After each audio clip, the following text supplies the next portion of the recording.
Bank of America is now warning that cash levels have fallen to such a low point that out of every single time in the last 20 times this has occurred, on every single occasion, stocks fell and treasury bonds outperformed in the following 1 to 3 months. Cash levels are now at just 3.7% in the fund manager survey, and Bank of America is citing this as a warning sign. Now, JP Morgan has this massive report on the outlook for 2026, which we're going to break down as well so we can see where the minds of investors are today, because we've got this crazy duality going on. Stocks are red and they're trying to recover. We've got people worried about recession on one side, others seeing it as a buying opportunity.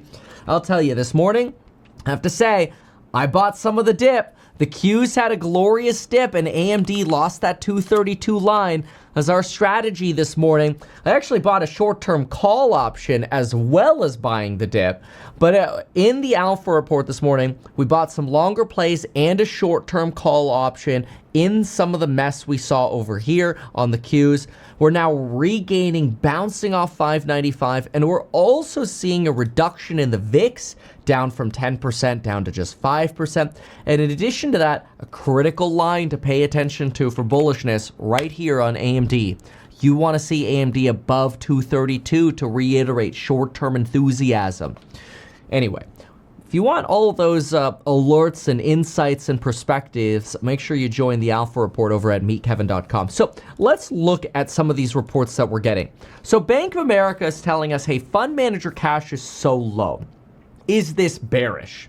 Well, yes, it is short-term bearish, but it could create some short-term opportunities. See, what you really need is investor sentiment to kind of cool off of this 9-month high that we've been on. We've had now 4 days in a row of red. We might end up going green towards the end of the day today. We'll see. We've got a nice bounce here at 595, which is bullish. And you can join in on that over at meetkevin.com. You pay once, you get lifetime access for it, so we think it's a great bargain. But anyway, take a look at this. The Fund Manager Survey investor sentiment shows us at 9-month highs. Usually, when we come off of these highs, we're able to create dip buy opportunities. Dip buy opportunities, assuming we're not falling into a recession. And obviously, the biggest factor that would elevate us into recessionary concerns would be jobs. But that ADP report this morning of negative 2,500 jobs on the 4-week moving average, that's pretty close to zero, which is probably where our break-even employment rate is right now. Which is to say that, yes, immigration has really slowed down the drivers of employment, but even factoring in the joblessness that you got announced from Target or Amazon or some of the other layoffs we saw at the end of October, we're not really that far from zero. We're not falling off a cliff, which is good, which means maybe this short-term 4-day dip buy or a dip we're getting here is a dip buy opportunity. Maybe people are finally gonna build up some cash again. This is a great opportunity for people who have already been building cash and staying out of margin. Sentiment is pretty elevated, at least according to the Fund Manager Survey. And this Fund Manager Survey was released today, so it's still timely. You can see that here, November 18th. Now, in terms of positioning, though, this is probably where you still, because I did also have a sell order that I posted this morning, because I'm selling in one place and I'm reallocating. And I'm still selling a bit more on net than I'm buying, mostly because where I'm selling, I've that stock has returned over probably 12x, or actually I think it's closer to 16x since I bought it in 22. But anyway, look at this. This is positioning right now. Investors are bullish Goldilocks, with 53% of people expecting a soft landing and 37% expecting no landing.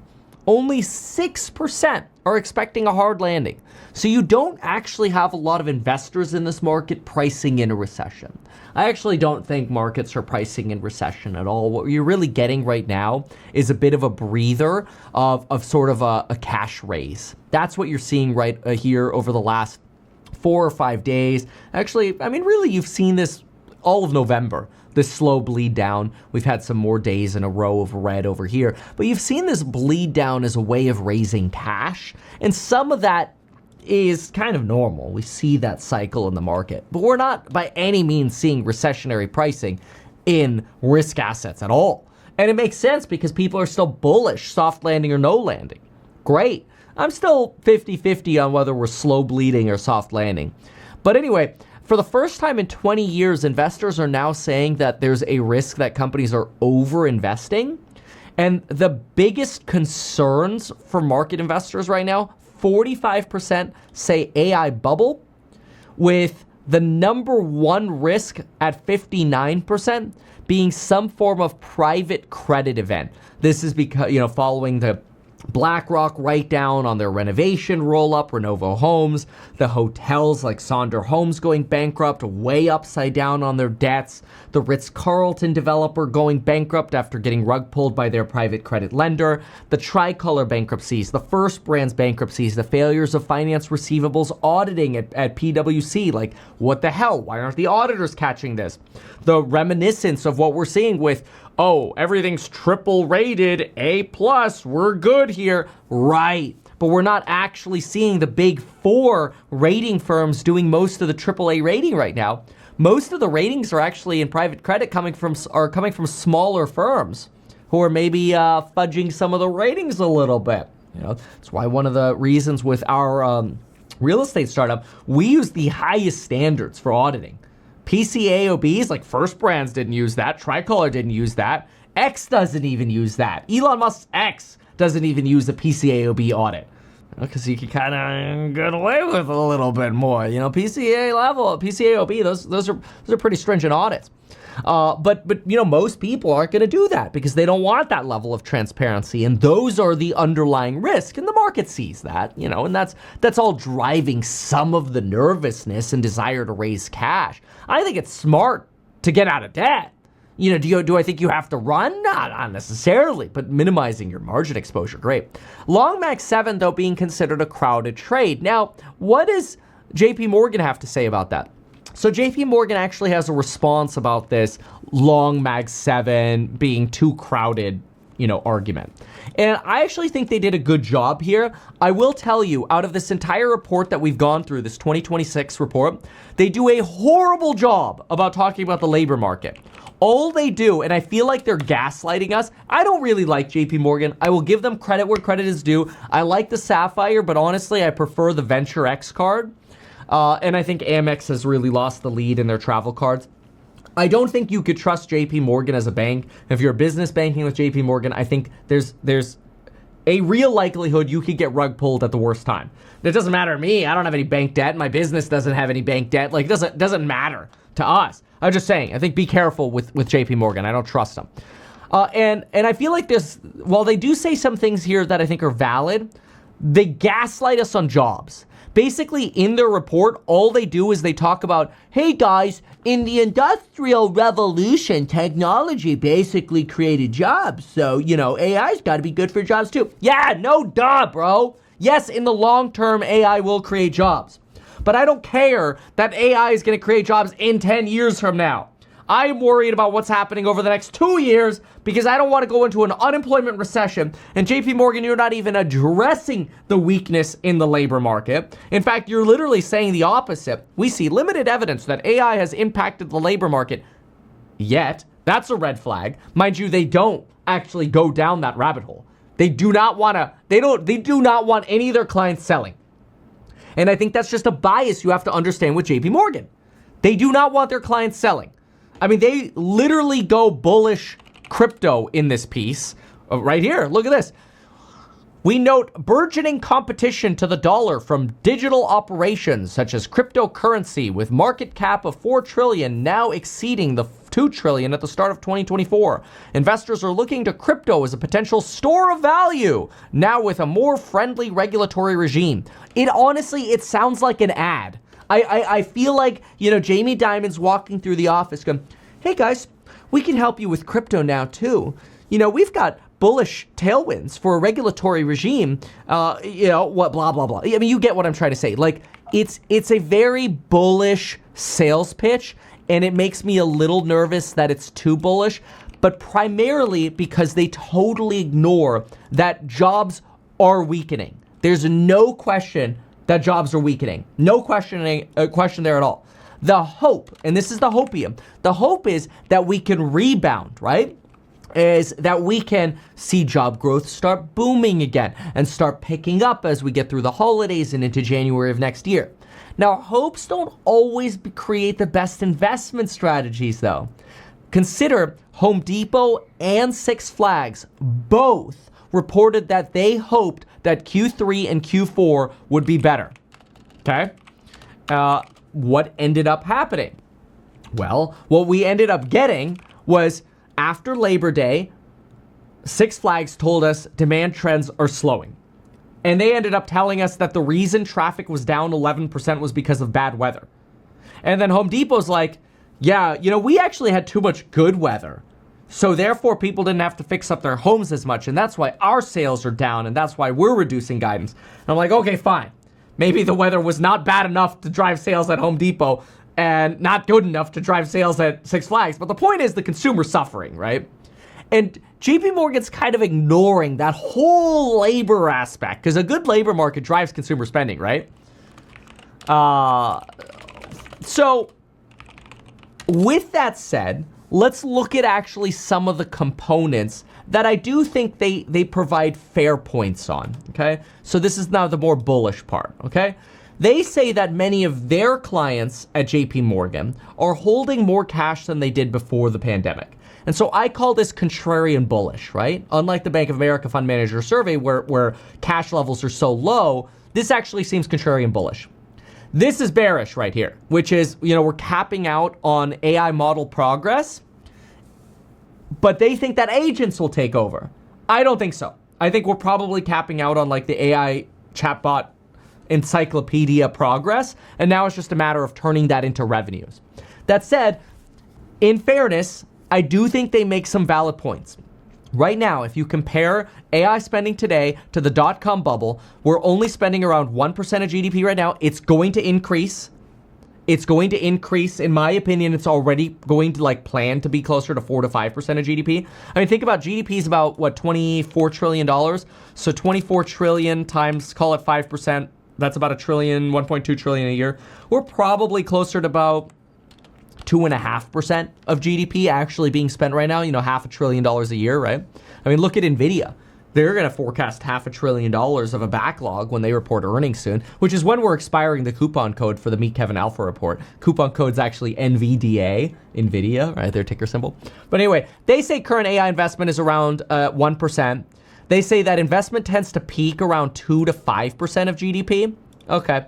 I probably think we're somewhere around 2.5 right now, but we'll see.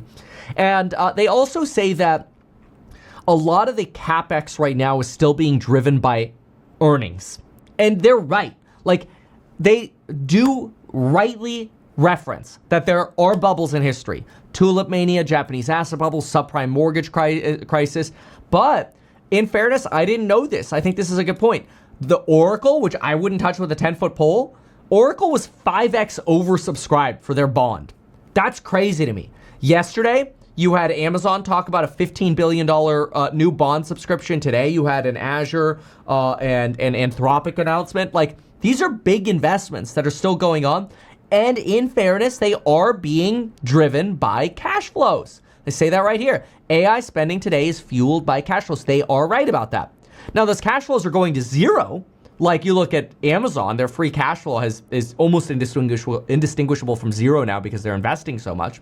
But this is so much in contrast to the bubble that you saw in the early dot-com era where companies were going public with no revenues and you weren't financing the boom by cash flows, which you are today. And so they make this really interesting point. First, they point out that if you look at the IPO market, there's no sign of exuberance here. IPOs recently have not been doing that great. I mean, I was bearish on some of, a lot of these different IPOs, but look at Circle, for example. Circle IPO, skyrocket, memed up, tanks. Look at another one here. If you go to Webull, dude, look at this bleed out on Webull. Not great. Some of these recent IPOs have just been tanking. Not great. Ooh, Q's still recovering. Well, I'm glad I bought the dip this morning. But that's potentially a sign that maybe we're not at that euphoric part of the Nike swoosh yet. Jeffrey Gondlock had a really good point in an interview yesterday. He said, he went bearish on tech in 1999, and then the S&P 500, after he went bearish, rallied like another 80%. And he's like, well, that doesn't look good. Now, obviously, he ended up being right to be bearish, but there is a suggestion that maybe there's still a bubble ahead of us, not behind us. And that's what JP Morgan is arguing. See, JP Morgan says here, the biggest risk to us is not having exposure. Now, I have to be careful here. I feel like this could be a ShamWow style sales pitch, okay? Now, don't get me wrong. I like to pitch as well. We're going to talk about real estate in just a moment. And I love pitching my real estate startup because y'all have invested like $1.3 million in this company in November alone, okay? It's crazy. I mean, we're offering a 5% yield. You get 100% upside on the stock. Our valuation is based on a valuation we did when our expenses were way higher and we had no AI product. That's what our valuation is based off of, August 2024.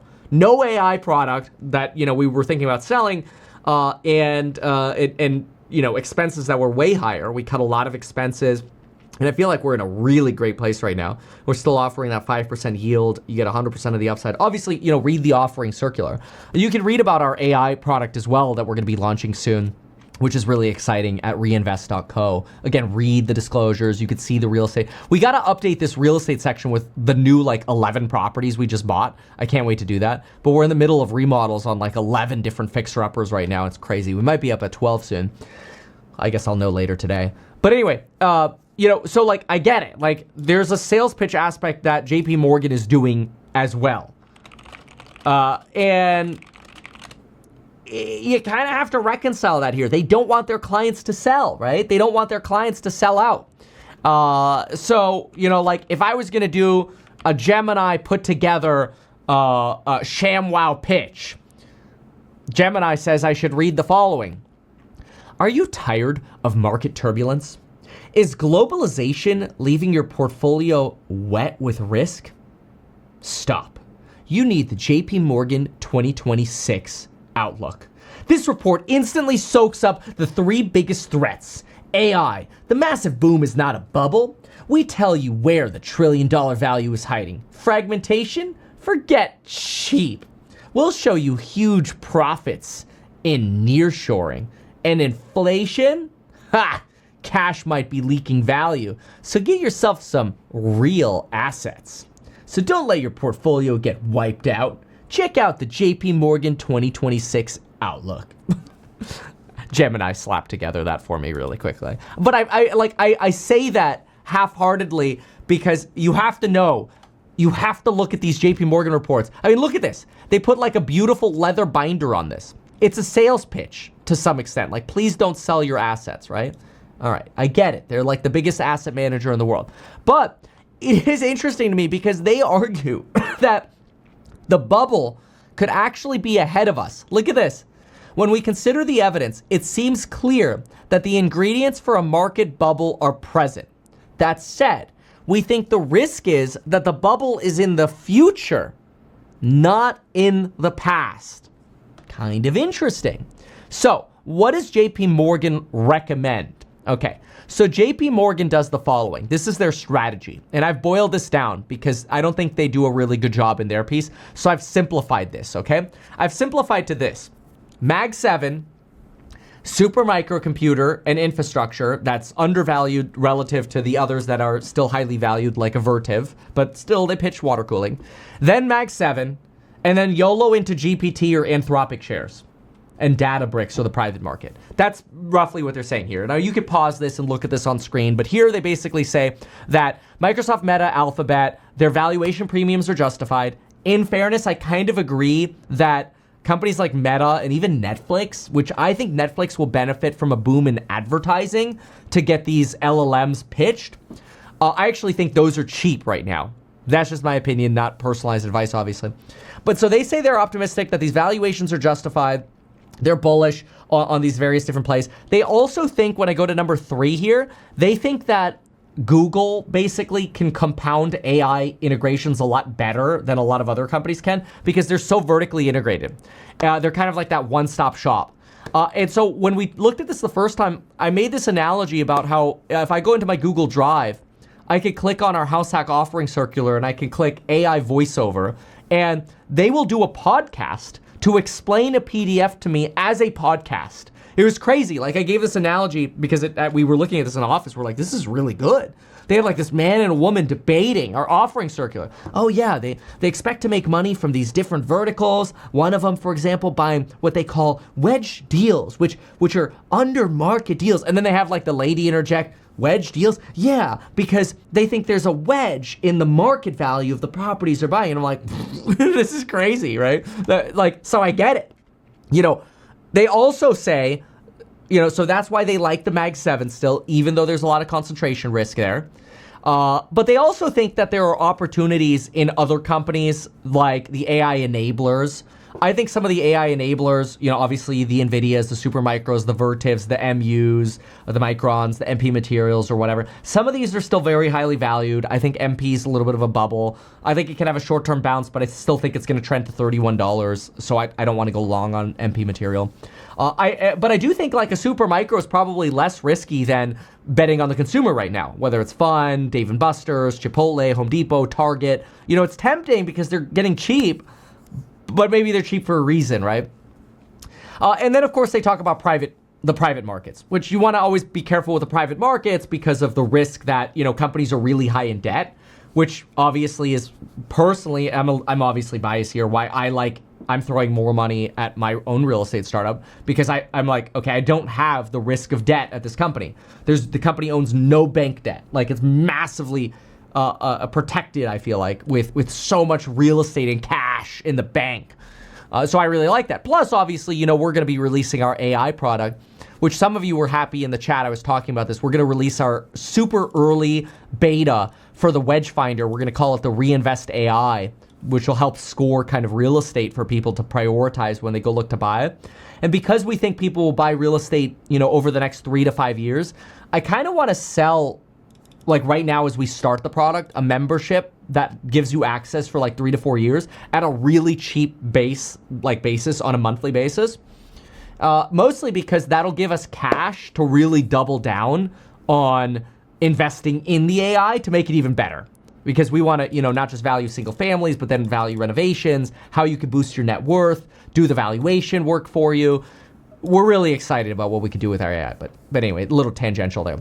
So this is JP Morgan's take here. You know, they still believe throwing money at OpenAI, SpaceX, Anthropic, Databricks, or like these private startups. I get that. Yeah, I have a venture capital company, and we invested into this company called Apptronik. And Apptronik's a humanoid robot developer. And I visited them in, I think it was 2023. And I made an investment into them. And then my VC made an investment into them. And now Google backed Apptronik in talks to raise funding at $5 billion valuation. If they pull off that $5 billion valuation, I think I'm like 20x on my first investment and like, you know, probably 3 or 4x, depends what the valuation and dilution ends up being on the VC investment. It's pretty crazy. But yeah, I mean, I get why JP Morgan is talking about these private opportunities because private companies, you know, they can multiple X really fast. Like somebody left me a comment yesterday. They're like, Kevin, all these AI plays like NVIDIA, they're going to 5X in the next 5 years. And I'm like, you think NVIDIA is going to go from a $5 trillion market cap to a $25 trillion market cap? That's crazy because that's literally 100% of GDP. Wow. I mean, I get you're bullish, but wow. Like, I'm bullish to the sense that, like, I'll buy the dip on an opportunity, right? Like, I sent alerts this morning. I'm like, hey, guys, I'm buying the dip on this. I'm buying some of, you know, my 10-year play. I'm selling some that's not part of my 10-year play. And, you know, I'm buying a call option, right? Like, that's in our alpha report this morning. So, I get it. But am I of this mindset of like, oh guys, all in, 100% margin? No.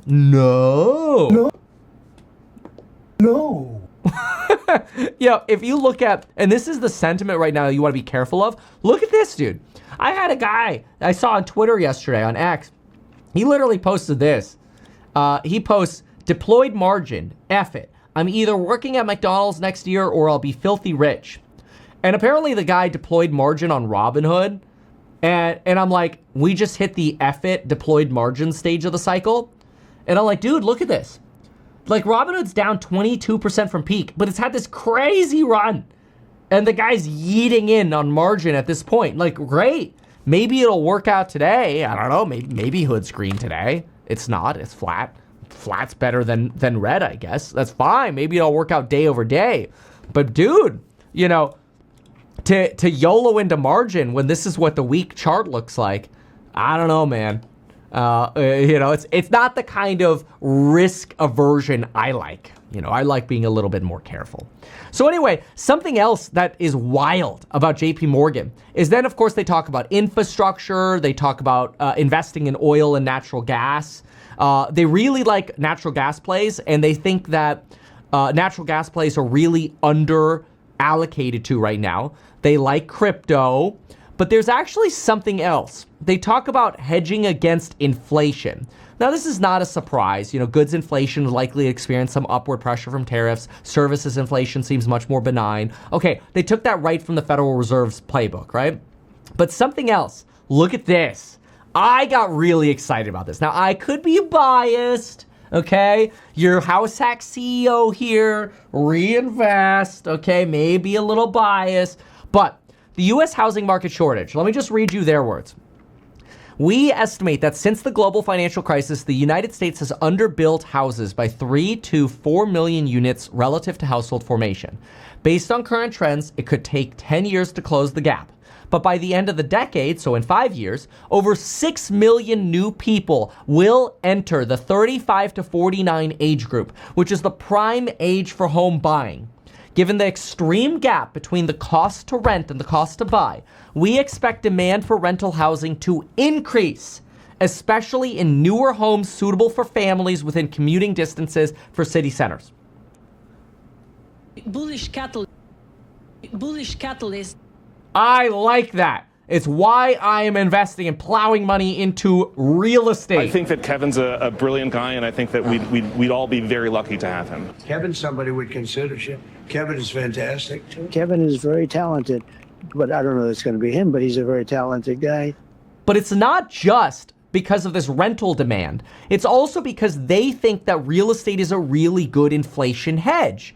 It's actually what I've always loved about real estate is I see real estate as an inflation hedge. I don't care about currencies. I care about the fact that so many people don't want to deal with tenants and toilets, but I do.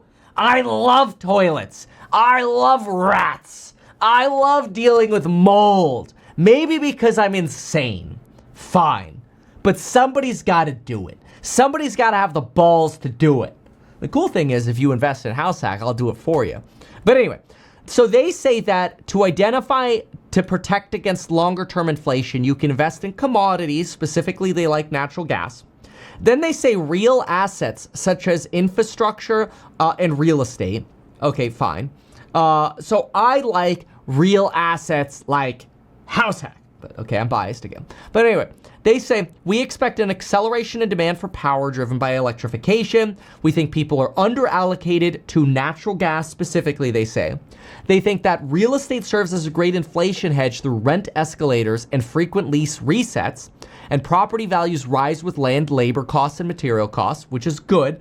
They also think that the multifamily slump is bottoming out in those overbuilt markets like Texas and Florida, and even the commercial sector they think is bottoming out. So they think this is a good trend for reshaping real estate for years to come. Okay. And then they look for, basically stock picking and how they think hedge funds will do well and their bearish bonds. Okay. Honestly, that was a really pretty interesting JP Morgan piece. I think they totally are monkey see no evil on recession. That's what JP Morgan is on recession, right? Like they do not talk at all about the jobs risk. But outside of the labor market risk, I think it's actually kind of interesting. I had somebody leave me a reasonable comment the other day. They said, Kevin, if we do have a labor market risk, doesn't that create problems potentially for rental housing? And the answer to that I used is based on what we saw in 2008. We actually saw rental demand increase during the Great Recession after layoffs. And specifically, You see it amongst higher credit households. So we have very stringent credit score standards to rent from us. So we really vet our clients, our customers, we call them, really well, our tenants. And we find that when people do lose their jobs and they rent from us, they move and they leave the property in often better condition than we rented it to them in, and we just rent it to somebody else.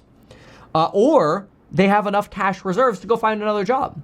We also find that rental demand usually goes up in recessions, not down. More people are renting because they're not buying homes because they can't qualify for a home, even when rates are going down. So we generally feel relatively insulated when it comes to recessions, especially if you don't have callable kind of bank debt, right? Now, of course, investor positioning, who is this? This was Citibank. Citibank says that investor positioning is a little mixed right now with some of the bullishness on NASDAQ declining over the last few days. I know, we've seen that. I think some of it's a little overblown. It's why I think that 595 level has been a nice shelf for us, which is good. We called that out in the Alpha report this morning. It did slip a little bit below it, but now we're riding it really nicely. So I think the buy the dip was well timed. Broadly, if we don't have a recession, I think JP Morgan, I hate to give them credit, but I think they're probably right. The vertical integration that you're seeing at some of the Mag 7 is a valid argument. I also think that the advertising demand that you're going to see at companies like Netflix is going to blow up, and I think they're cheap. I think actually Meta's a little on the cheap side as well, and I think Meta and to some extent Google are going to be big beneficiaries of this desire to advertise AI products and to find new customers. And I don't think you're actually really seeing that priced into markets right now. I'd like to say that Trade Desk would be a beneficiary of the advertising boom. I don't know that they will be. I almost think that Pinterest could be a better beneficiary, but you're also heavily reliant on the consumer over there. So we'll see. A little riskier place to get into. Look at Pinterest. Look at Pinterest stock. It's insane. But their AI ads engine is pretty good. And look at where they're sitting right now. See this uptrend? This is a week chart. We're on this very long-term uptrend right here that has been going on for 5 years. And we're bouncing off the low portion of that uptrend. Kind of tempting, will say, kind of tempting. So anyway, hey, check out the Alpha report. I think JP Morgan's got a point on real estate, on commodities, and the Mag 7. Some of the private credit trades I think are overvalued. I think SpaceX is getting real competition here. I'm not the biggest fan of what I'm seeing with SpaceX, positioning. But I'm also invested in SpaceX. I'm just like, does it make sense to invest more at this point? I don't know. I feel like we're a little on the frothy side. But hey, I know there's a lot of enthusiasm around Elon Musk. And broadly, I think, while it's a relatively slow news day, everybody's kind of twiddling their thumb to see if we're going to end up getting a flip over here on the shock level of the 10-2 curve. Wow. We actually saw live Donald Trump get asked by the ABC reporter over the Epstein files, and apparently now Trump is calling to revoke ABC's license for asking an unflattering question. Classic. Oh my goodness gracious. Anyway, that's my take on what's going on out there. Why not advertise these things that you told us here? I feel like nobody else knows about this. We'll try a little advertising and see how it goes. Congratulations, man. You have done so much. People love you. People look up to you. Kevin Paffrath there, financial analyst and YouTuber. Meet Kevin. Always great to get your take.